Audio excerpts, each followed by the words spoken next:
The crystal glass hit the floor and shattered the sharp crack, cutting through the gentle jazz music floating in the banquet hall. People turned their heads, unaware that this moment would mark the beginning of a silent war, where a mother's love would be tested by greed and betrayal. Tonight was the retirement party of Margaret Collins, a 68-year-old woman who had spent 4 decades as the chief accountant of a major financial corporation in Seattle. She sat at the center of a long table draped in white linen, surrounded by former colleagues, friends, relatives, and the warm golden light spilling from the glass ceiling onto her calm face. But inside, Margaret, what rose was not joy, but a cold intuition that swept through her chest like the wind off the bay. Across the table, Nathan, her only son, was laughing and chatting with guests, his voice carrying the confidence of someone used to controlling every conversation. Sabrina, his wife, in a bright red dress, smiled sweetly, as if the entire room existed to adore her. From afar, they looked like the perfect couple, but to Margaret, they were the most deceitful picture she had ever seen. As everyone raised their glasses to toast, Margaret bent down to slice the cake when a voice barely more than a whisper brushed past her ear. "While she's distracted, go to her office and take the blue folder. We'll do it tonight." Nathan's voice, cold, fast, without hesitation. She didn't need to turn around to be sure. Every word cut into her like a blade through memory. Once again, the child she had nurtured and taught was plotting to steal the only thing she had left. Margaret didn't react. She smiled, kept cutting the cake, and nodded at her colleagues' congratulations. To anyone watching, she looked like a gentle, graceful mother, but behind that smile, her mind was turning like an underground current. The blue folder. She knew exactly what it was. The company's share transfer documents, the original copy locked inside her private office safe. Nathan believed she would sign over her ownership as a retirement gift. What he didn't know was that she had already signed a different set of papers, ones that stripped him of any right to touch a single cent. When Nathan excused himself from the table, claiming he needed to take a call, Sabrina immediately turned and clasped Margaret's hand. "Mother, you look beautiful tonight. I'm so proud of you." The sweetness in her voice almost made Margaret laugh. Even her lies were perfectly spoken, like lines rehearsed by a trained actress. "Thank you, Sabrina," Margaret replied softly, her eyes steady, unblinking. That gaze made the younger woman flinch slightly just for a moment, but it was enough for Margaret to see the flicker of unease in her eyes. Perhaps instinct was warning Sabrina that the woman sitting across from her was not the naive old lady they had imagined. 15 minutes passed before Nathan returned, his face pale. He tried to hide his panic behind a stiff smile. "Mom, I just got off the phone with our partners in New York. They send their congratulations." Margaret looked at him, her expression tender. "Good. Sit down, dear. Eat before it gets cold."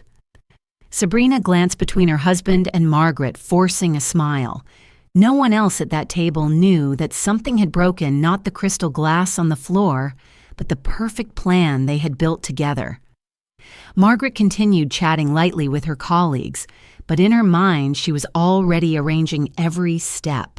She had expected this to happen, just not tonight, not during the celebration of her 40 years of service.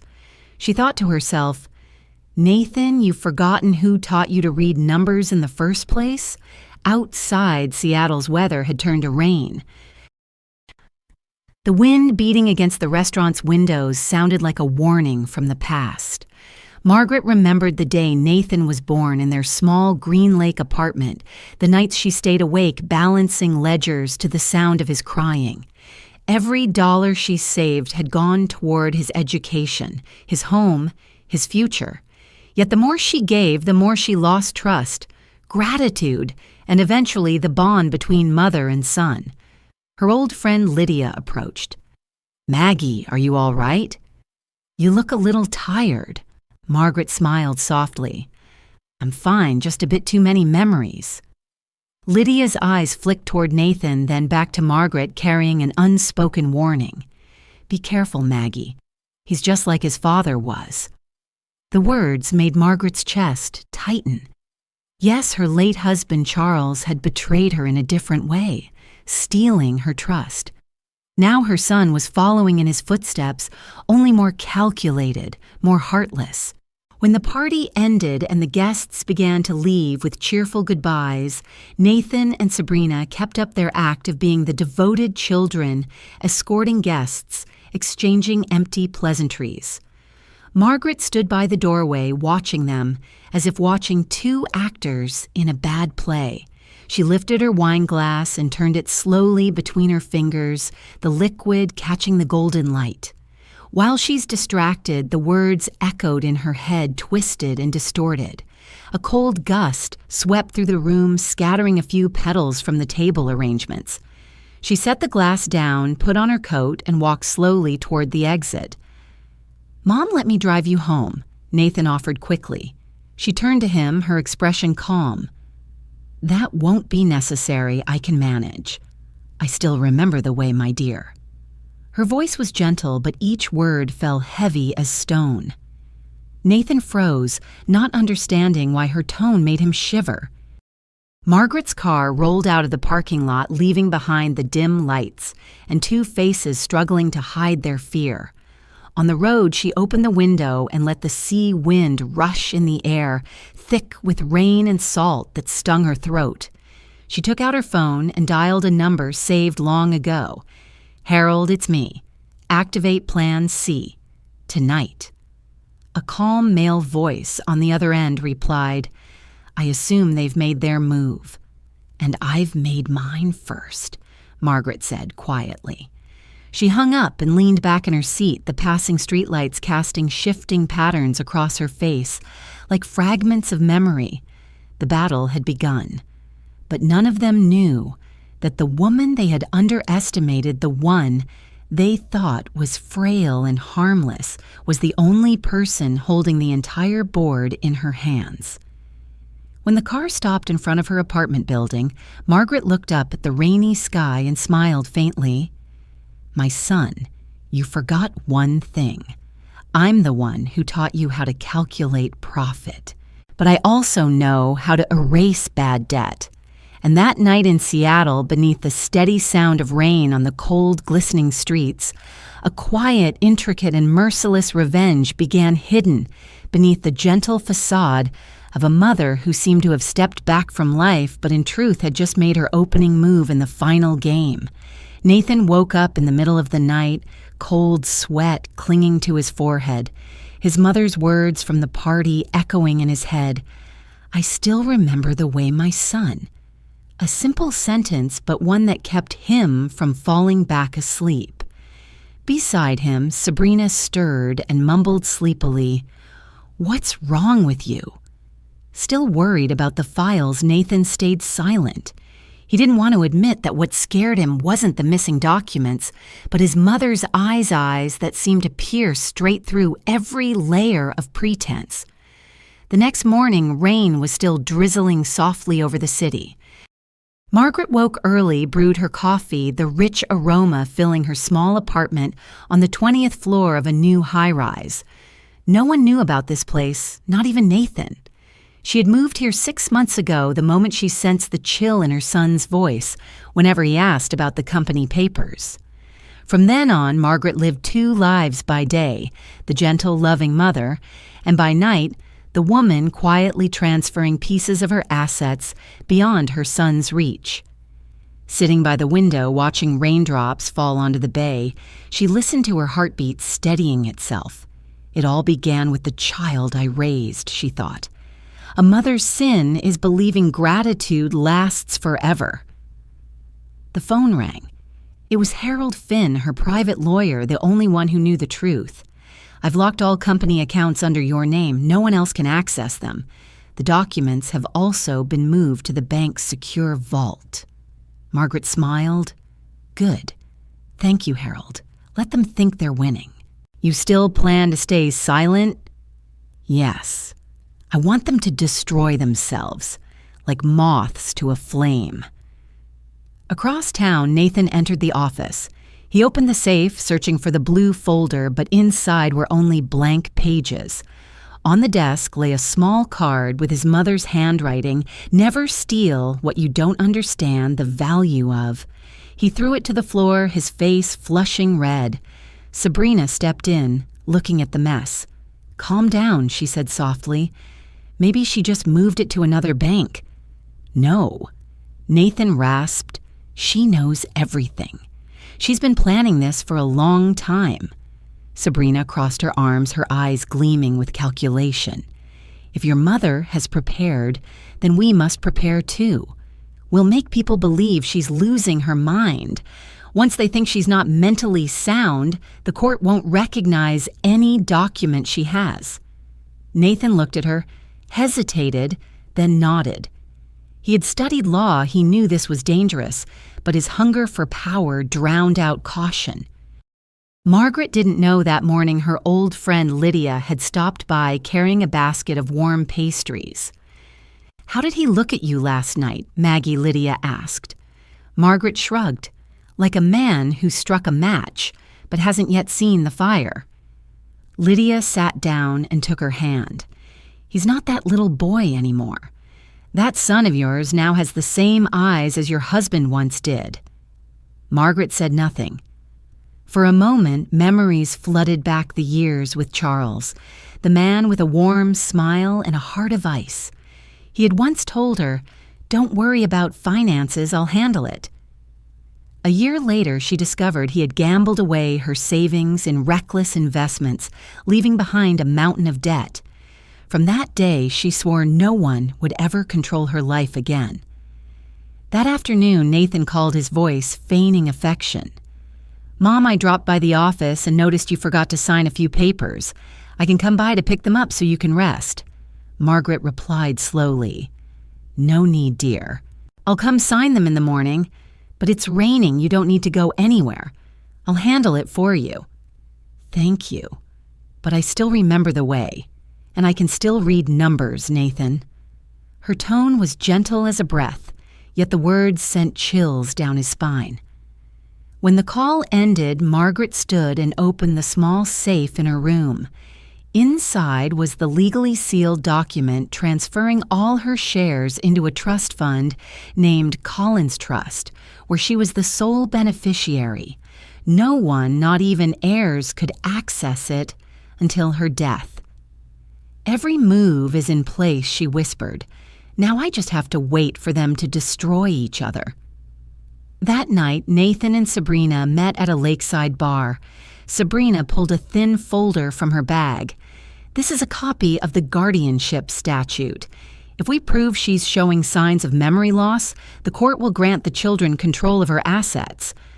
Nathan scanned the pages, his mouth dry. "Are you sure? Trust me?" she said. "I've worked in PR for 10 years. I know how to make people believe the story we want. A few articles, a few words from neighbors, that's all it takes." Nathan nodded. He didn't realize that in Sabrina's eyes there was no love, only hunger for money and status. That night, Margaret couldn't sleep. She gazed out at the rain-soaked city glowing with lights, reflections flickering on the glass like countless candles. She thought of Lucy, her 10-year-old granddaughter, the only one who still called to wish her good night every evening. "Grandma, when will you come visit me?" Lucy had once asked. Margaret smiled through the phone. "When I finish a small task, sweetheart." Now she knew that small task was the greatest battle of her life. The next morning, the local financial news carried a small headline: Collins Advisory changes ownership, now operating as Independent Collins Trust. Nathan read the news on his phone, his face turning pale. Sabrina clenched her teeth. She beat us to it. At that very moment in her 20th floor apartment, Margaret sipped her coffee and smiled at the headline. Everything had unfolded exactly as she had planned. She folded the paper neatly and placed it in a drawer. In the soft morning light, her face looked serene, but her eyes shone with a quiet fire. the light of a woman who had spent her life in the shadows and had finally found a way to reclaim justice for herself. She looked out the window. The rain had stopped, and the bay shimmered below. A gentle breeze drifted in, carrying the scent of salt and cool air. Margaret spoke softly, just enough for herself to hear, "In this game, my son, I'm the one dealing the cards." Dawn came slowly over Seattle, a pale light cutting through the fog that still blanketed the bay, like a dull blade glinting faintly. Margaret sat at her desk, her coffee long gone cold, her heart heavy as stone. She hadn't slept all night. In her mind, images of Nathan as a child kept returning, the brown-haired boy with curious eyes, who once promised his mother, "Someday I'll take care of you the way you take care of me." That promise now was nothing but ash fading into the sound of last night's rain. The phone rang. Lydia's voice came through raspy from her morning coffee. "Maggie, I've got news. Someone from the court called your old office. They mentioned a request for an evaluation of your financial and mental competency. I think we both know who's behind it." Margaret sighed. "I know. It's starting. Are you scared?" "No, Lydia. Just sad."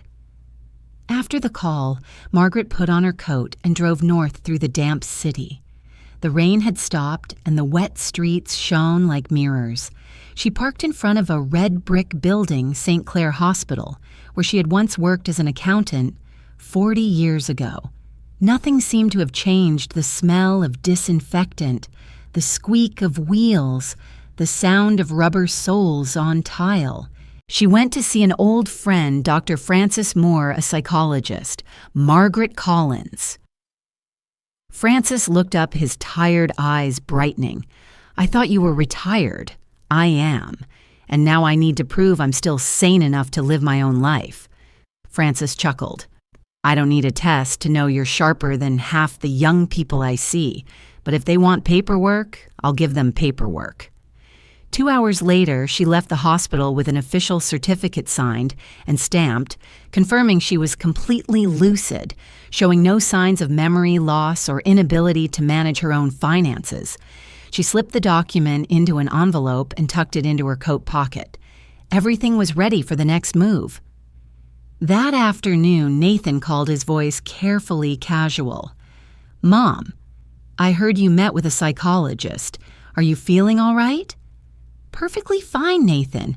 Are you worried about me?" "Of course, I just don't want you to overwork yourself. Sabrina and I only want to help you." "Help me," Margaret let out a quiet laugh. "And how exactly do you plan to help me?" "By filing a petition." The line went silent. Nathan took a deep breath. "Mom, please don't misunderstand. Sabrina just doesn't want anyone taking advantage of you. No one takes advantage of me except you, Nathan." She hung up her heartbeat, steady, her voice lingering in the quiet room like the clean edge of a knife. That evening, she sat alone and opened an old photo album. The first picture showed her years ago in a small office, wearing a simple blouse, smiling beside a hand-painted sign that read, "Collins Advisory Independent Financial and Accounting Services." Nathan had been 12 then, often running around her desk, scribbling red ink all over her ledgers. She remembered the joy she once felt watching him fall asleep on her desk during late nights of bookkeeping. Now that same child wanted to prove his mother was incompetent. She closed the album gently. Some memories she thought were better left unopened because they cut like knives. The next morning, Lydia called again, her voice urgent. "Maggie, I just heard Nathan's been talking to reporters saying you're having mental problems and that the company is under investigation for accounting fraud. They're building a story." Margaret answered calmly, "Let them. The more they talk, the clearer they reveal themselves." She turned on her computer and logged into her bank account. The transfer of her company's shares into Collins Trust was complete, every cent legal and secure. Nathan could spread all the rumors he wanted, but the law was on her side. That afternoon, Margaret went to the central bank to meet with the branch manager. I want to activate the protection clause. If anyone, even someone named Collins, tries to alter my accounts, contact my lawyer, Harold Finn, directly. The manager nodded respectfully. Of course, Mrs. Collins. We'll make a note of it immediately. And if I may say, I admire how thoroughly you've prepared. Not many women take control of their lives like this. Margaret smiled softly, though her eyes gleamed cold. I'm not controlling my life. I'm just making sure no one steals it again. Meanwhile, at home, Nathan sat with his head in his hands. Sabrina paced the room, clutching her phone. No one's buying your story. They all say your mother was the best accountant in the city. You can't make people think she's lost her mind. Nathan growled. Because she's smarter. She's always been smarter. He slammed his hand on the table, his voice sharp with resentment. My whole life I've lived in her shadow. She's always right, always in control. I just want for once to make my own decisions. Sabrina came closer and placed a hand on his shoulder. Then make her give up control, whatever it takes. Her eyes hardened cold and empty as glass. That night, just as Margaret was getting ready for bed, her phone rang. It was Lucy. The little girl's voice was soft. "Grandma, why are Mom and Dad fighting all the time? It's scary." Margaret felt her heart twist. "It's all right, sweetheart. They're just upset. It'll pass. Dad says you need someone to take care of you, but you're still healthy, right?" "I'm very healthy, Lucy. Healthier than they think." She stifled a laugh, but tears rolled silently down her cheeks. After hanging up, she stepped out onto the balcony. The night wind was cold against her skin. Below, the streetlights stretched into endless trails of light. She knew another storm was coming, but fear no longer lived in her. Over the years, she had learned to face everything. Failure, debt, loneliness. The only difference now was that her enemy bore the face of her own son. In the dark, Margaret whispered, "You think I'm weak, but this weakness you see is the sharpest weapon I have. You're underestimating the wrong woman, Nathan." And as the city lights slowly dimmed in that 20th floor apartment, the old woman sat still, her eyes wide open, watching the slow rise of dawn. She knew the next battle would not take place in the company or the bank, but in court, where words, documents, and truth would become weapons. And this time she was ready to fight to the very end. On Monday morning, the city of Seattle awoke under a thick layer of fog, a white veil draped over the streets along the bay. Margaret stood before the mirror, straightening the collar of her gray blouse, her expression unusually calm. Today she would meet her lawyer, Harold Finn, to discuss the counterclaim. The court had accepted Nathan's petition for guardianship, the first step in the plan that he and his wife had so carefully devised. But what they didn't know was that months ago, Margaret had already written her own script of retaliation. When she entered the office, Harold was already waiting. He was about her age, with salt and pepper hair and sharp, steady eyes. He pulled out a chair for her, slid a thick stack of documents across the desk, and said, "Nathan and Sabrina have officially filed with the civil court. They're claiming you've shown signs of confusion, that you mistakenly signed the transfer papers, and that you require a guardian. I've reviewed their evidence. It's weak, very weak, but enough to cause trouble." Margaret nodded, her hands clasped together, her voice low but firm. "I knew they'd do this, but I also have my own evidence, the psychological assessment, the financial reports, and even recordings of their conversation about taking control." Harold. "I want to file a counterclaim. I don't want to defend myself. I want to strike back." Harold raised an eyebrow. "Strike back.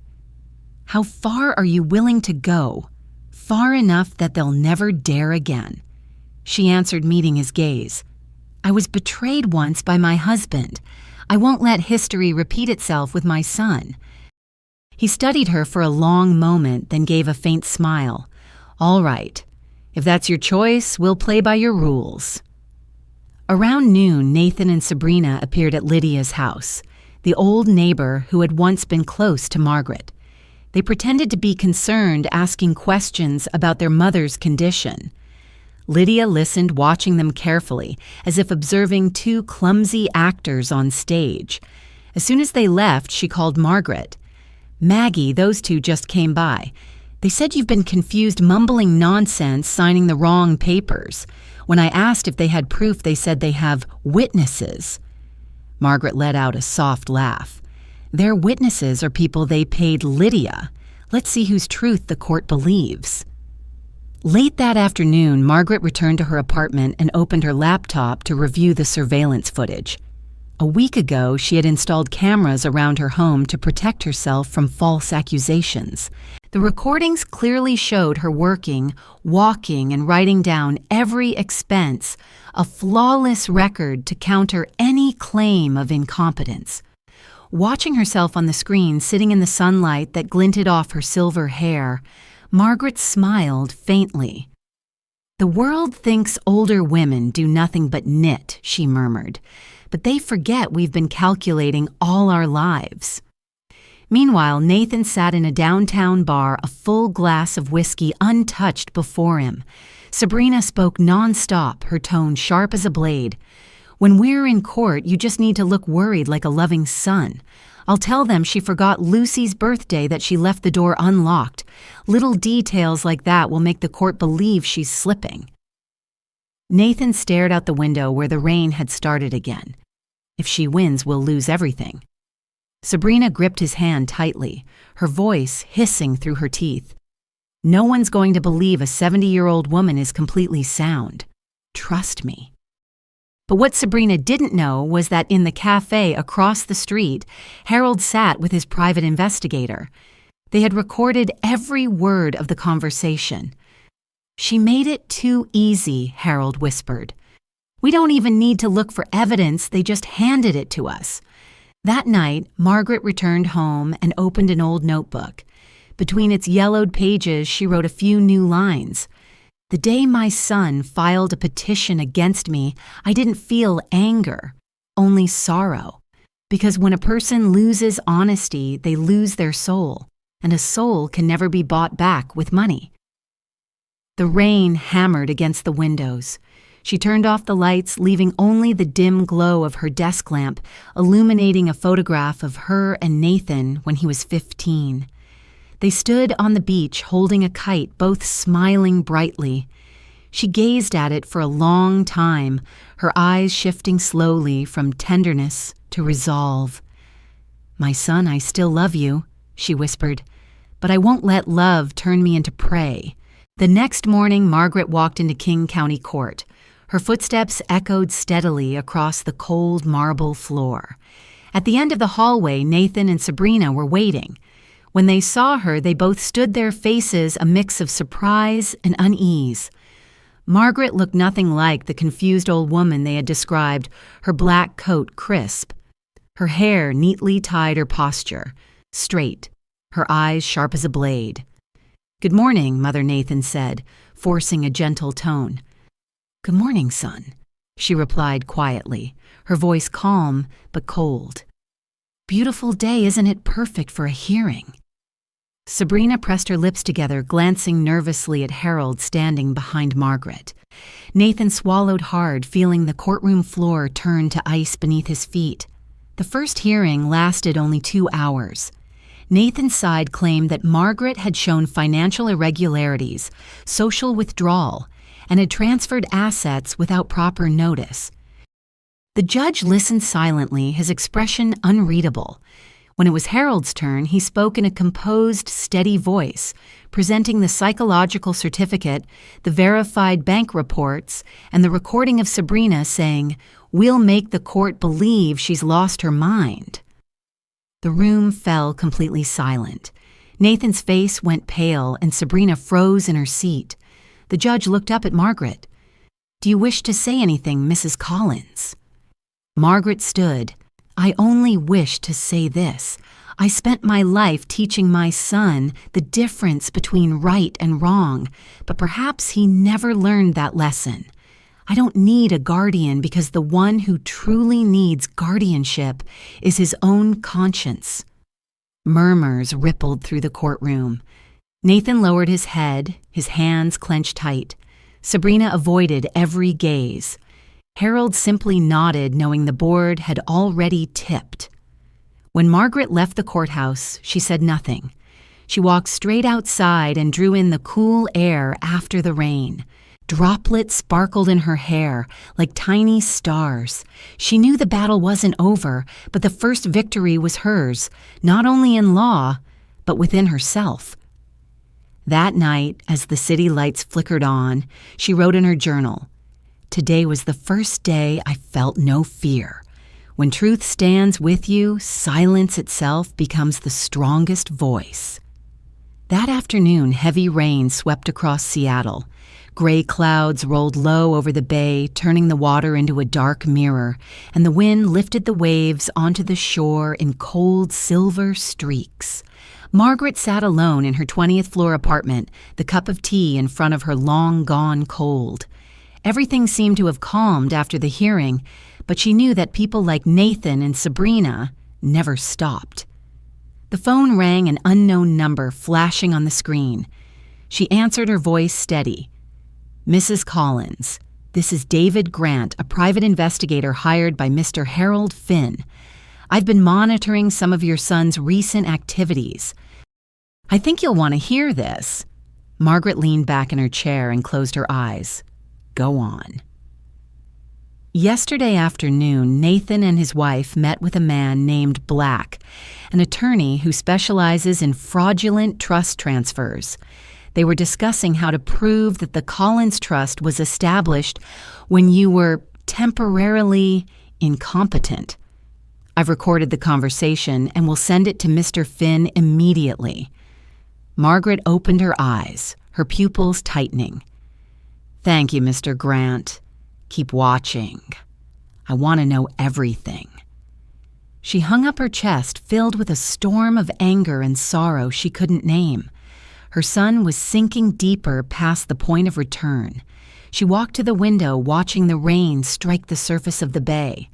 Reflected in the glass was the face of a 70-year-old woman, sharp and proud, the face of someone who had known loss too long to be afraid of it anymore. Across town, Nathan slammed a file onto the table.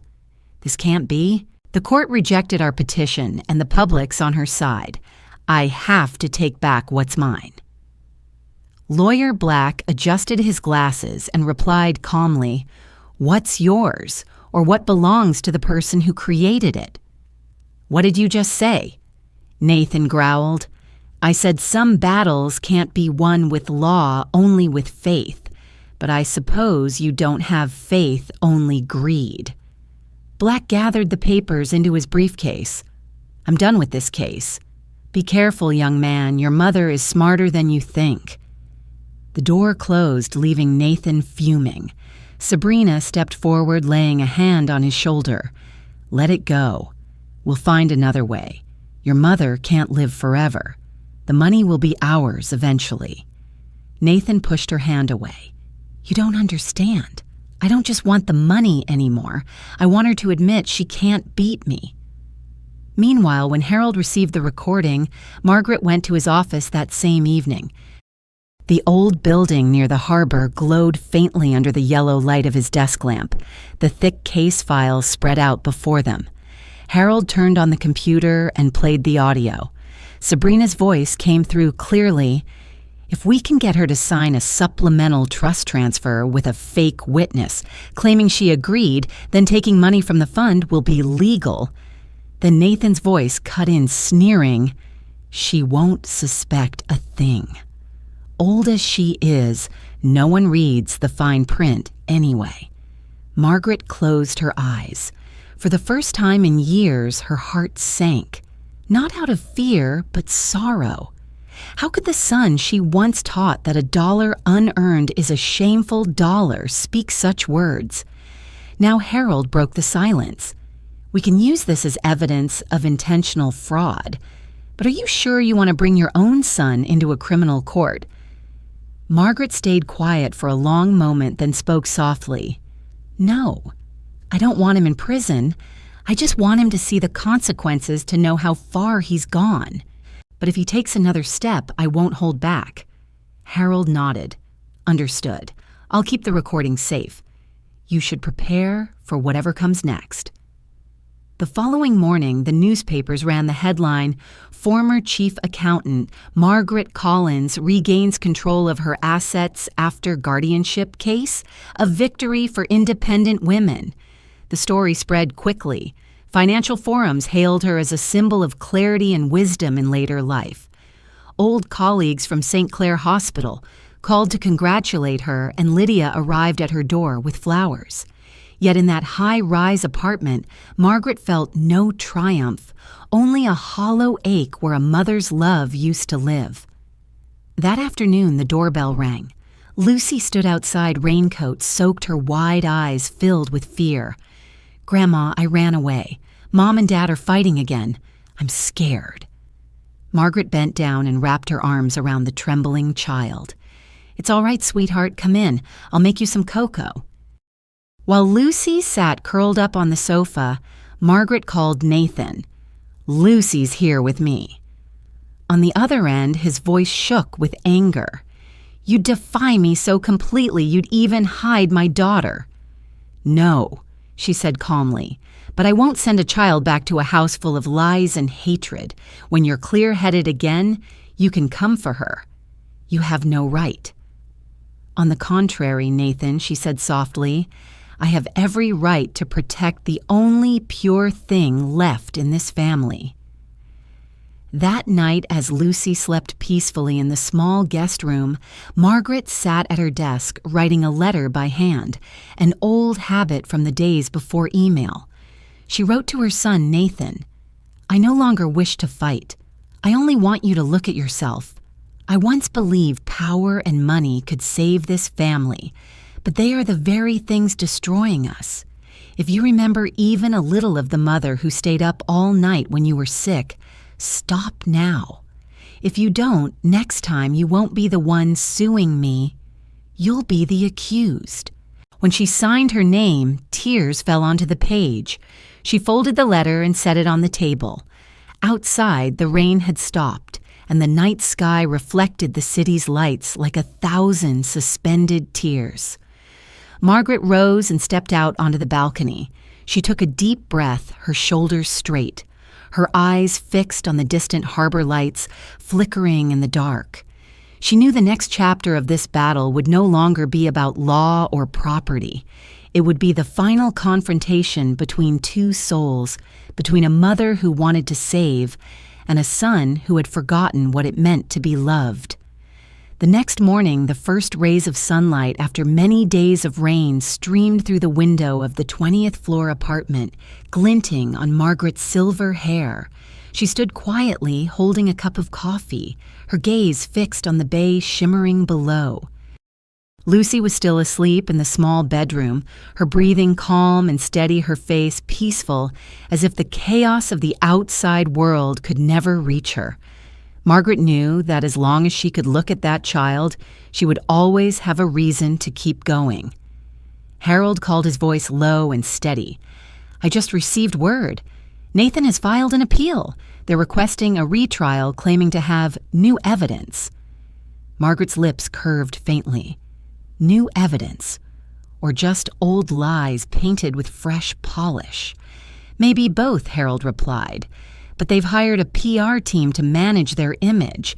If we don't respond quickly, they'll turn you into a delusional old woman in the public eye."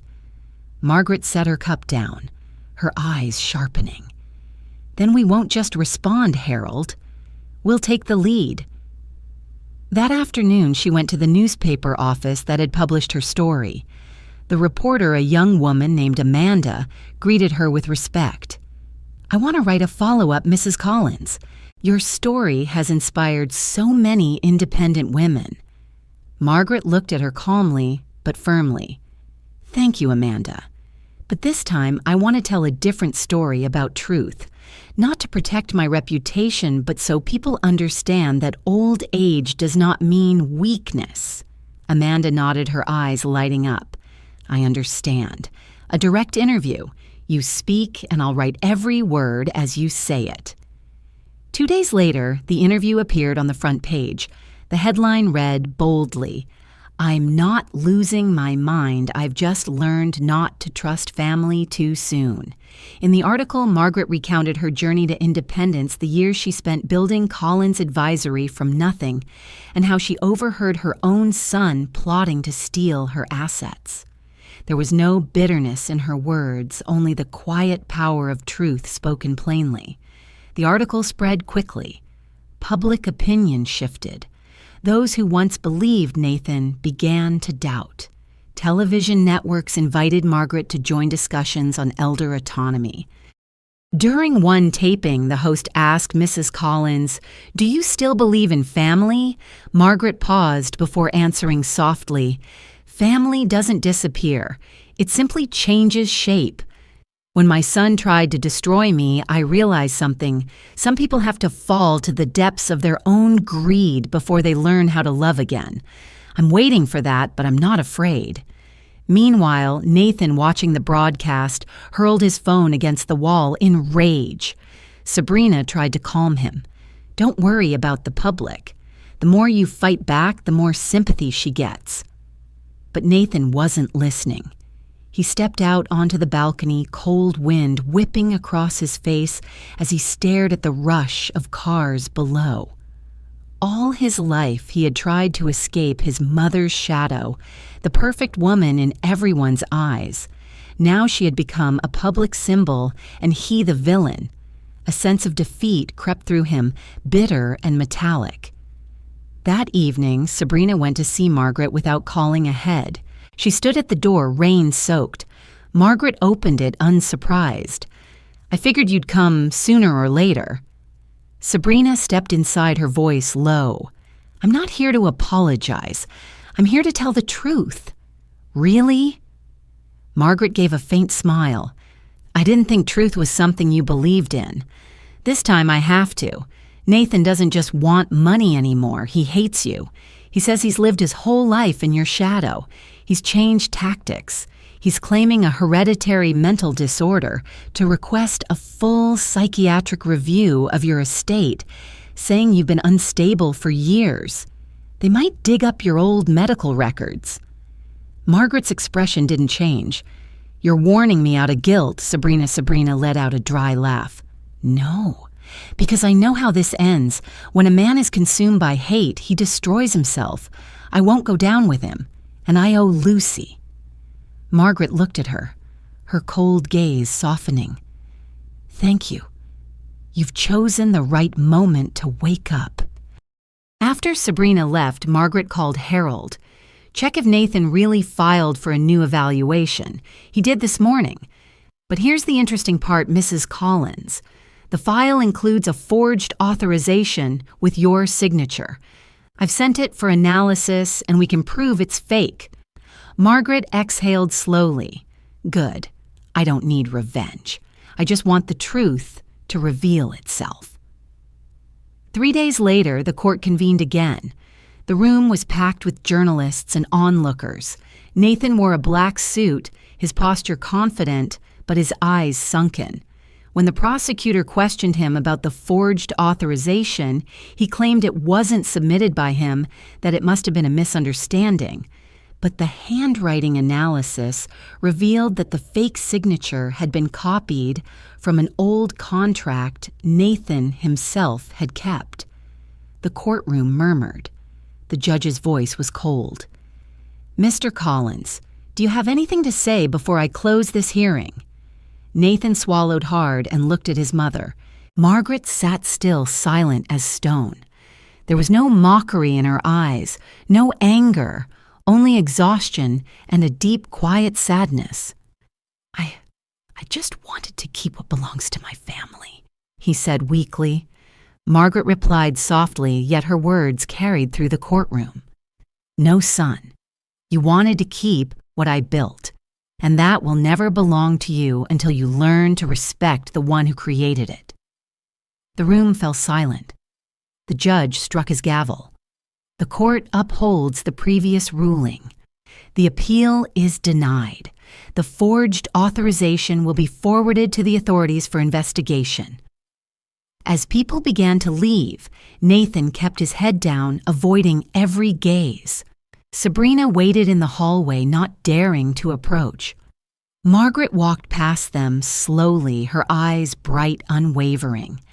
Outside, sunlight spilled across the stone steps, shimmering against the wet pavement. She paused and turned to her son. "Nathan, I didn't win. I just didn't lose. The rest you'll have to save yourself." Then she stepped out of the courthouse, the wind lifting her silver hair. For the first time in months, she felt her shoulders lighten. But deep inside, she knew true peace was still far away because motherhood and justice never truly end with a verdict. That day, the sky over Seattle was unusually clear, not a single cloud in sight. Sunlight shimmered across the bay like thousands of tiny mirrors.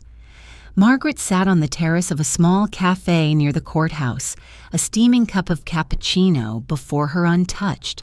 The exhaustion from the trial still lingered, even though the outcome was already in her favor. The 70-year-old woman knew that in battles like these, no one truly wins. There are only those who keep their dignity, and those who lose everything. Harold arrived, setting his hat down on the chair across from her. "You need to rest, Margaret. It's over now. Nathan can't appeal again. The police are investigating the forgery, and Sabrina has already given her statement." Margaret looked up, her eyes bright, but her voice quiet. "I don't want to see my son in prison, Harold, even if he deserves it." "Isn't there another way we can request leniency?" Harold said, "if you agree to state that you don't wish to press charges. But think carefully. Forgiveness doesn't always save a person. Sometimes it just makes them believe they can keep hurting others." Margaret smiled faintly. "I know, but I also know losing a child hurts more than losing all the money in the world." When Harold left, she remained seated.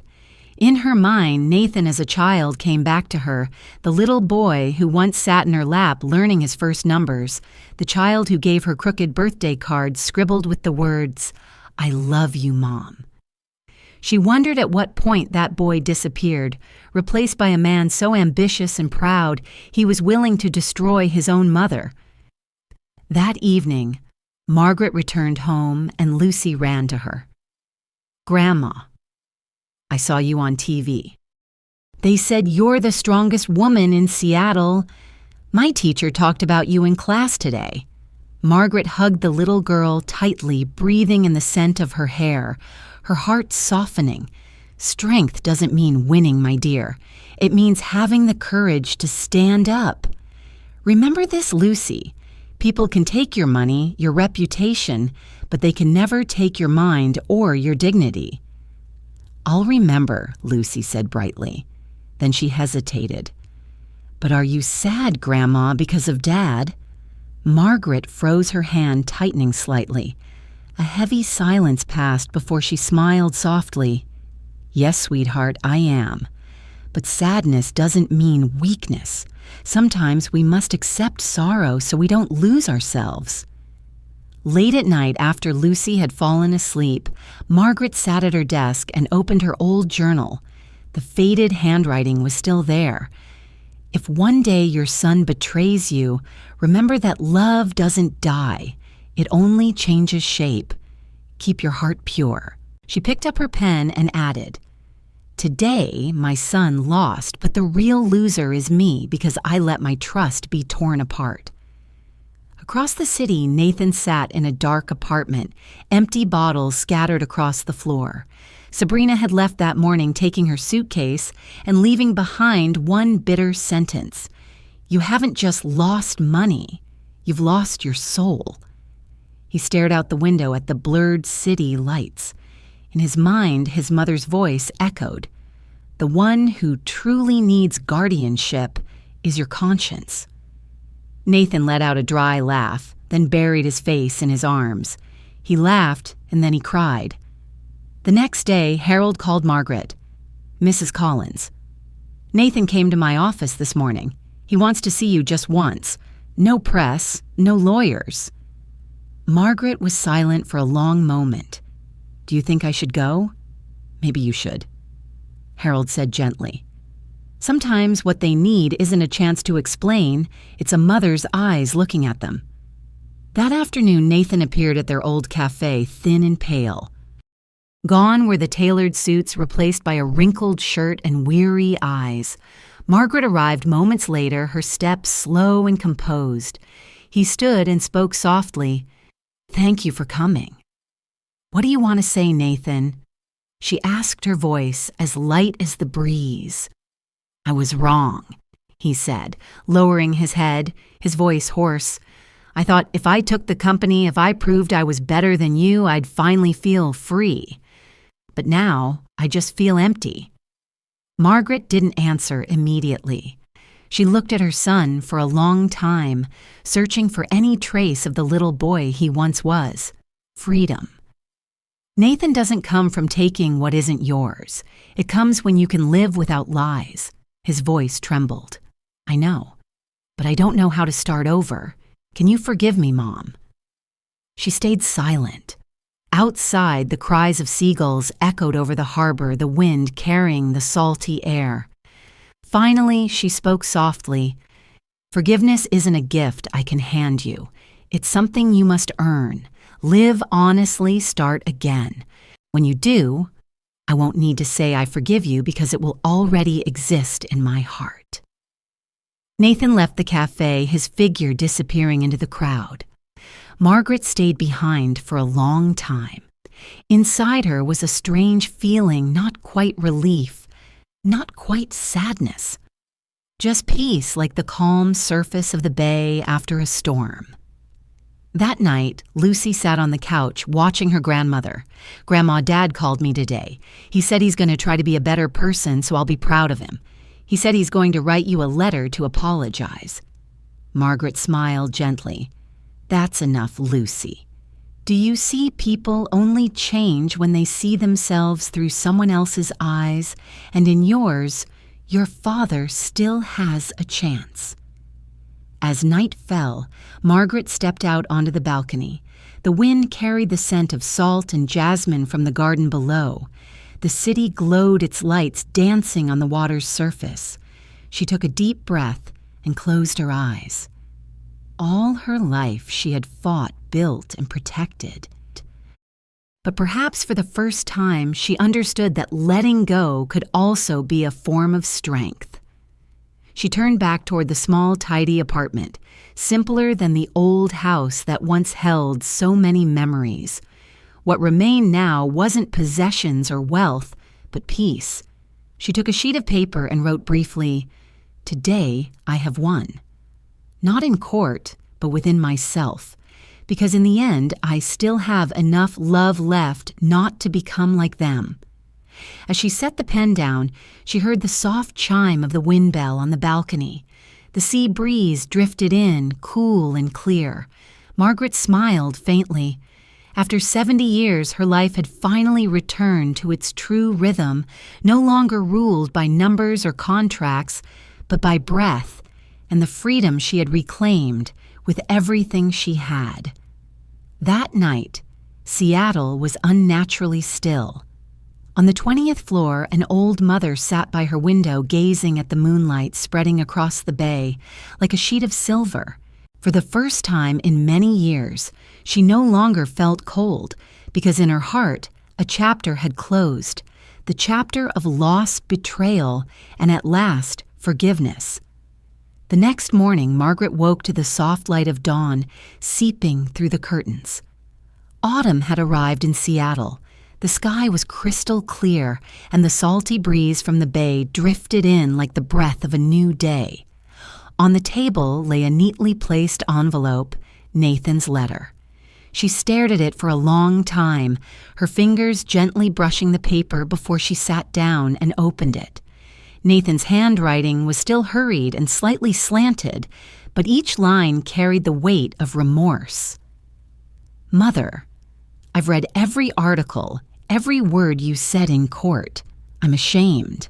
I don't know when I became someone even I can't stand. When Dad died, I was still young.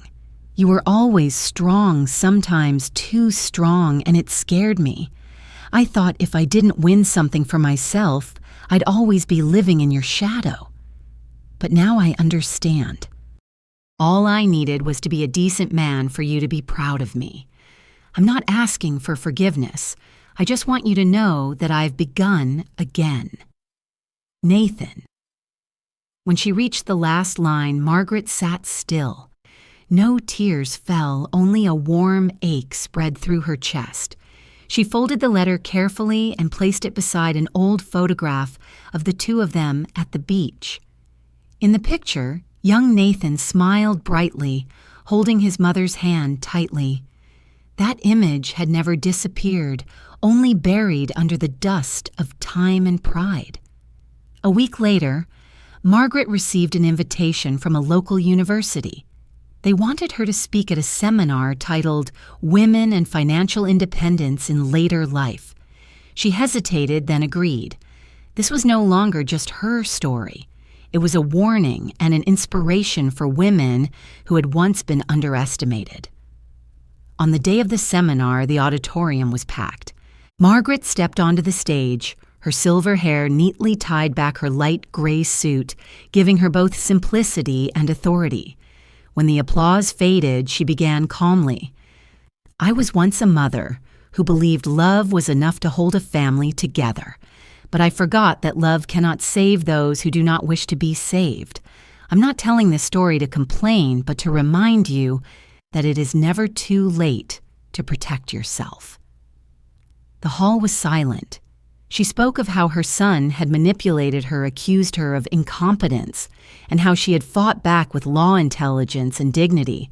Her voice did not tremble, nor did it carry bitterness. It was steady, and the light in her eyes moved many to tears. She ended with people say, "Old age is when we must rely on our children. But I believe that when we can stand on our own, no one needs to carry us out of pity." The talk was broadcast on local television. Lydia, Harold, and even Sabrina watched. That night, Sabrina called. Her voice was small and hoarse. "Mrs. Collins, I've left Nathan. I've apologized to Lucy. I'm looking for a job in Portland. When I get settled, could I bring Lucy to visit you?" Margaret was quiet for a moment, then replied, "You can, but don't come to apologize. Come as a woman who's learned to begin again. I don't hate you, Sabrina. I just pity you for forgetting that you once had a choice." The young woman broke down crying on the phone. "Thank you for still being kind." That night, Margaret stood on her balcony, gazing at the glowing city. She remembered when Nathan was little, how he would crawl into her arms whenever he was scared and ask Mom, "Do you forgive me?" And she would always answer, "I already have, as long as you learn your lesson." Perhaps now that circle had come full. The lesson this time, though, was far greater for both of them. 2 months later, Margaret received a special invitation. Nathan wanted to meet her at the old Collins advisory office. She hesitated, then decided to go. When she entered, everything had changed. The office was tidy, the company's old logo still on the wall, but the air no longer felt cold. Nathan stood by the window, dressed simply, his expression gentle yet uncertain. "Mom," he said softly, "I've sold the remaining part of the company to new partners. They wanted to keep the name Collins as a symbol of integrity. I wanted you to know that. And here," he handed her a small notebook. "I've created a scholarship fund in your name, the Margaret Collins Foundation for women who want to study finance. I don't need anyone to know about me, only your permission to use your name." Margaret took the notebook without speaking.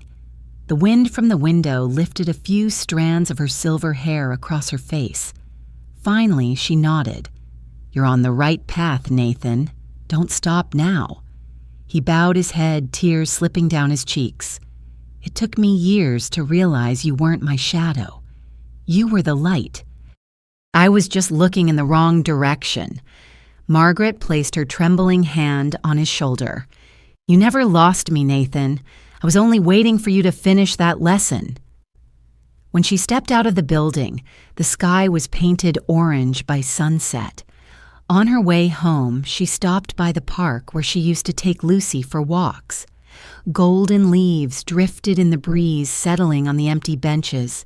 She sat down, listening to the laughter of children in the distance. A strange peace spread through her.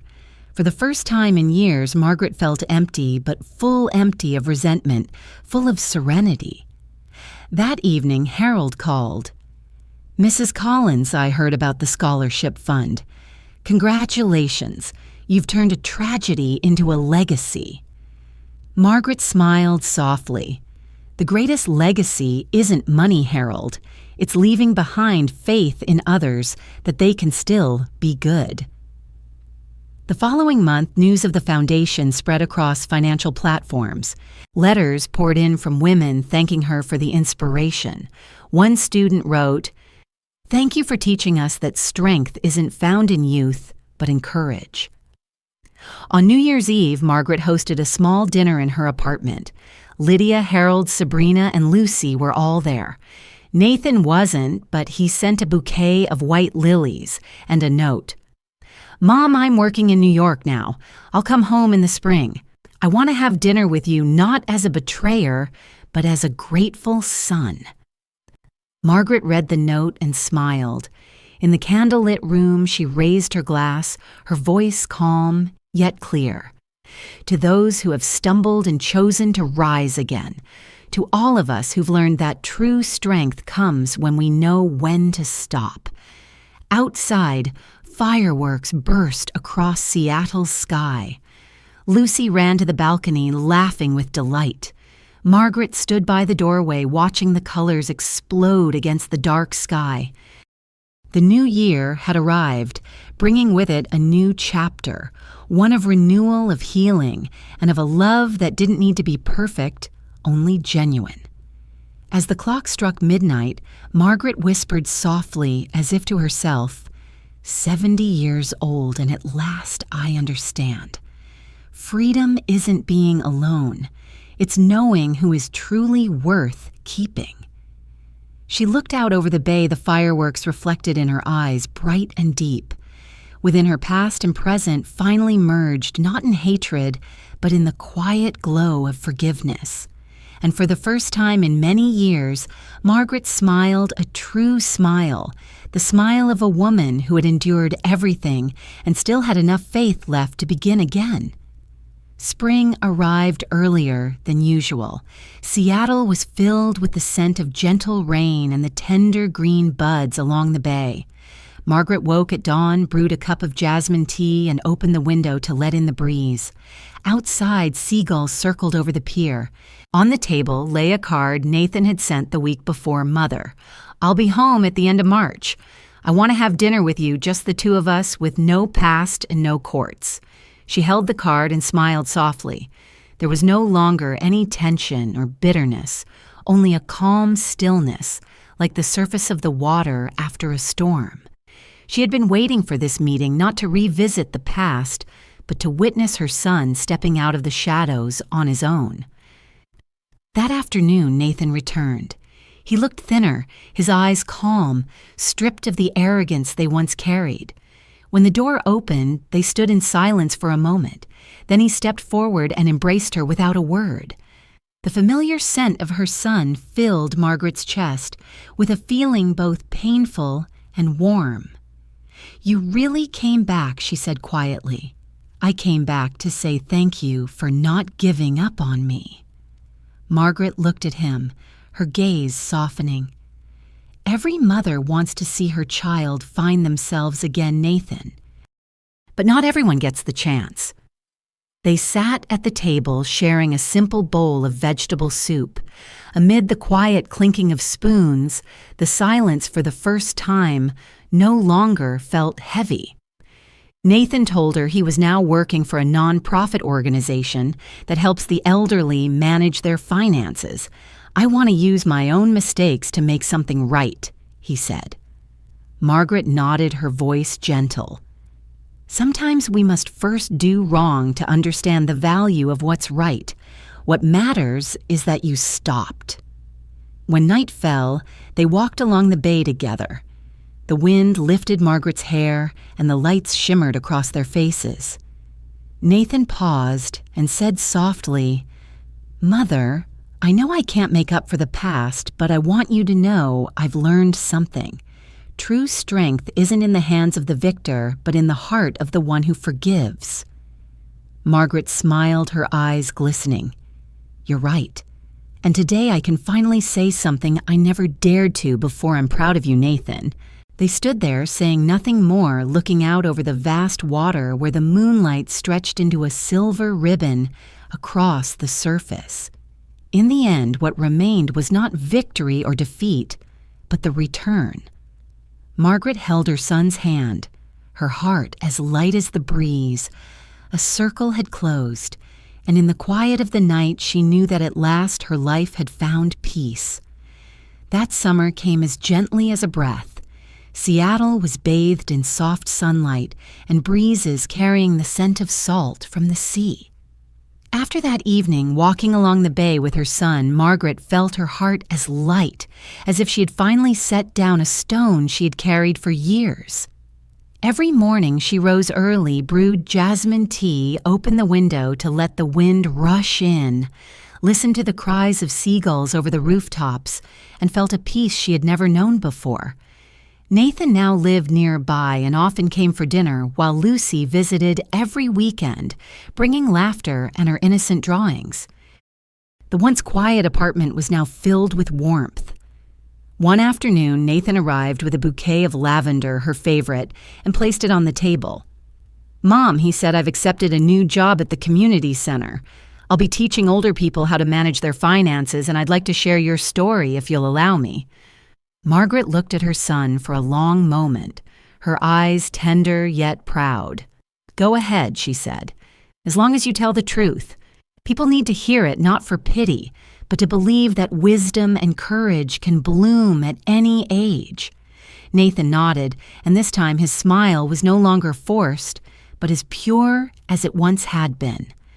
After he left, Margaret sat by the window, the afternoon light falling across her silver hair while the bay glowed orange beneath the fading sun. She opened her worn journal and wrote one final line. "Forgiveness is not forgetting. It is looking back at the past without pain. I have grown old, but my soul has just learned to be young again." Time passed, and the scholarship fund bearing her name continued to flourish. At an awards ceremony late that autumn, Margaret was invited to speak. Wearing a simple gray dress, she walked onto the stage amid a wave of applause. The lights shone upon her silver hair as her voice rang out clear and strong. "I did not come here to tell a story of triumph. I came to say that every woman at any age has the right to say no to oppression and the right to rewrite her own definition. Do not wait until you are cornered to stand up. Strength does not come from youth. It comes from refusing to bow down." The room fell silent, then erupted into a long, thunderous ovation.